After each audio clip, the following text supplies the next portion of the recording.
గురూజీ 72 గంటల్లోనే ఫోన్లోని అద్భుతమైన జ్యోతిష్య పరిష్కారం చూపిస్తారు. నమ్మండి, నమ్మకపోండి, ఇది నిజం. శ్మశాన కాళి రుద్ర చౌడీదేవి ఆరాధకులు నంబర్ 1 వశీకరణ స్పెషలిస్ట్ గురూజీ. మనిషి పుట్టుక నుండి చనిపోయే వరకు వచ్చే అన్ని క్లిష్టమైన సమస్యలకు పరిష్కారం ఇక్కడ లభిస్తుంది. విద్య, ఉద్యోగం, వ్యవహారం, స్త్రీ ప్రేమ, పెళ్లి, సంతానం, స్త్రీ పురుష వశీకరణం, భూవశం, భార్యాభర్తల కలహాలు, కోర్టు సమస్యలు, విడాకుల సమస్యలు, చేతబడి, అప్పుల బాధ, ఇంకా మీకు ఎలాంటి సమస్యలు ఉన్నా 72 గంటల్లోనే. 26 మే నెల రాశి 10వ రాశి మకర రాశి. జో, జా, జీ 2, 3, 4 ఉత్తరాషాఢ నక్షత్రానికి సంబంధించినవి. జో, జే, జో, గా శ్రవణ నక్షత్రానికి. గా, గి 1, 2 పాదాలు ధనిష్ట నక్షత్రానికి సంబంధించినవి. ఈ అక్షరాలకు సంబంధించిన ఈ నక్షత్రాలకు మకర రాశి. ఈ మకర రాశి అధిపతి శనైశ్వరుడు. ఈ రాశికి 3వ రాశిలో శనీశ్వరుడు ఉన్నాడు. 2వ రాశిలో రాహు ఉన్నారు. 4వ రాశిలో కుజుడు. 5వ రాశిలో రవి, బుధులు. 6వ రాశిలో గురువు, శని. 8వ రాశిలో కేతువు. ఈ రాశి వారు కుజుడు, రవి, బుధుడు, గురుడు, శని, రాహువు, కేతువు వీళ్ళందరూ పాపులు. అనుకూలించిన గ్రహాలు, చెప్పుకోదగ్గ గ్రహాలు ఒక శనీశ్వరుడే ఉన్నాడు. ఆయన ఏలినాటి శనిలో ఉన్నాడు. ఎవరు దిక్కులేనట్టుగా ఉంది ఇతని పరిస్థితి, ఈ మకర రాశి వారి పరిస్థితి. ఏం చేయాలంటాడు అప్పుడు? ఎటు దారి లేదు, వెనక లేదు, ముందు లేదు, దారి ఇటు చూసుకోవాలన్నా కష్టమే. అయినా మరి జీవించాలి, ధైర్యంగా ఉండాలి,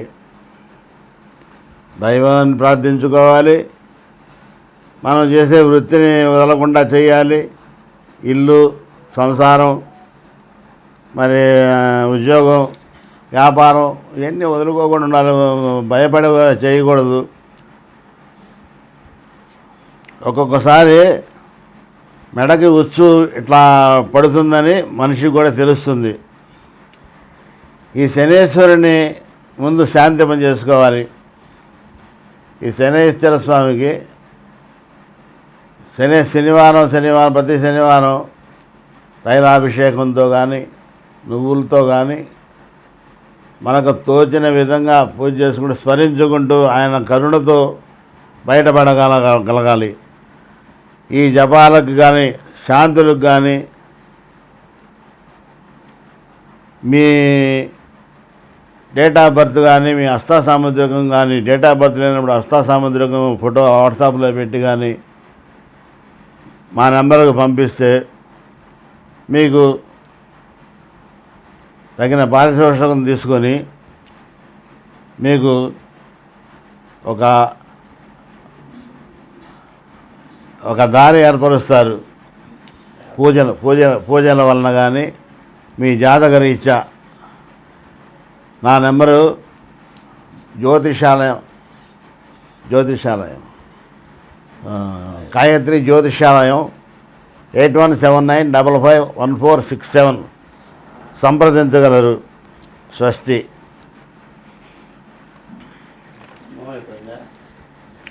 మకరం అయిపోయింది, ధనుస్సు.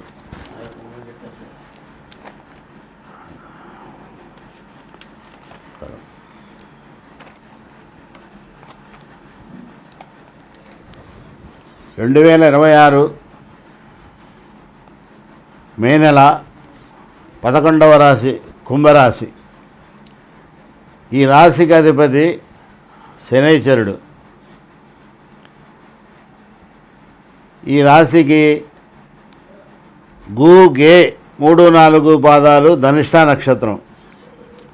గో, సా, సి, సు శతభిష నక్షత్రం. సే సో రా పూర్వాభాద్ర నక్షత్రం, ధనిష్ట, శతభిషం, పూర్వాభాద్ర నక్షత్రాలకు ఈ అక్షరాలకు సంబంధించిన వారందరికీ ఈ కుంభరాశి చూసుకోవాల్సి వస్తుంది. ఈ కుంభరాశికి రెండింట శనీశ్వరుడు ఉన్నాడు. పోయిన సంవత్సరం వరకు వీళ్ళు ఏలినాటి శనిలో చాలా బాధలు పడి ఎన్నో కష్టాలు పడి ఒడ్డున పడ్డారు. ఇప్పుడు ధనస్థానంలో ఉన్నాడు శనీశ్వరుడు. వీళ్ళకి కొన్ని శుభాలు కలిగించు, జీవితం ఒడిదుడుకులు లేకుండా కొద్దిగా నిలకడగా చేరడానికి మార్గం దొరికింది. వీరికి కుజుడు, గురుడు, శుక్రుడు ఈ రాశుల వాళ్ళు అనుకూలంగా ఉన్నారు.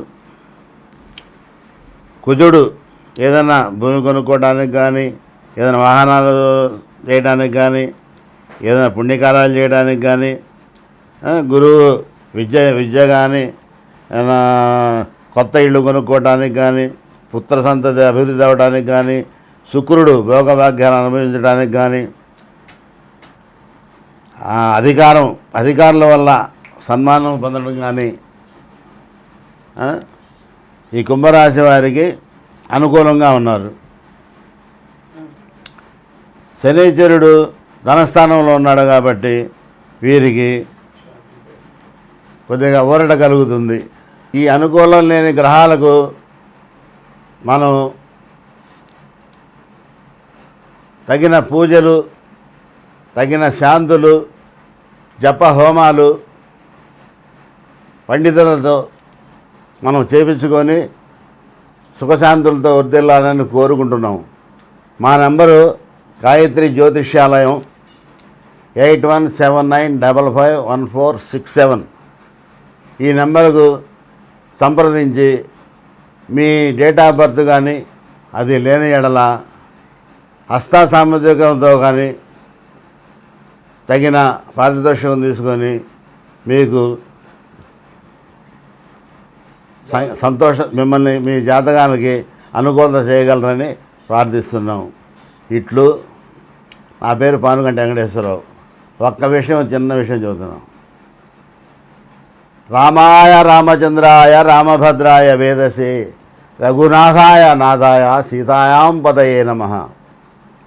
రామాయణ కాలంలో రాముడు 14 ఏళ్ళు వనవాసం చేశాడు.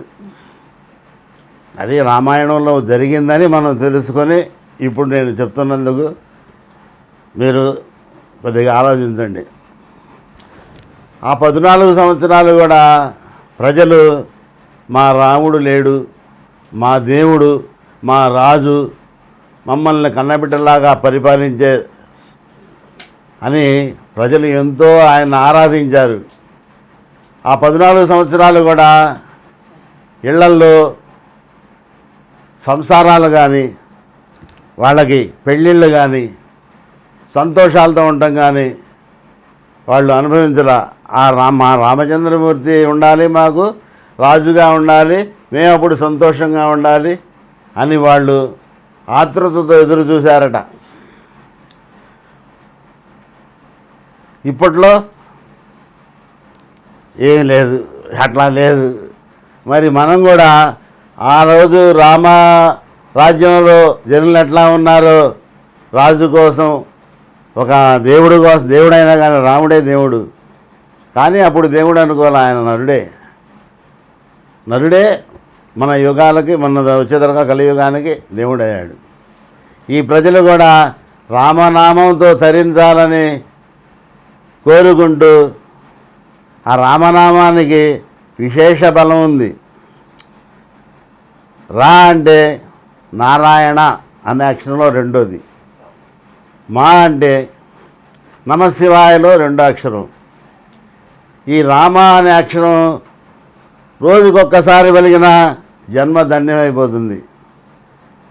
ఇద్దరిని సేవించినంత ఫలితం. రామ, అటు విష్ణువు, ఇటు ఈశ్వరుడు, భేదం లేదు.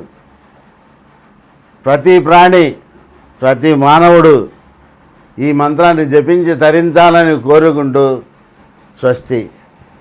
లోకా సమస్తా సుఖినో భవంతు. ఓం శాంతి శాంతి శాంతి. సర్వే జనా సుఖినో భవంతు.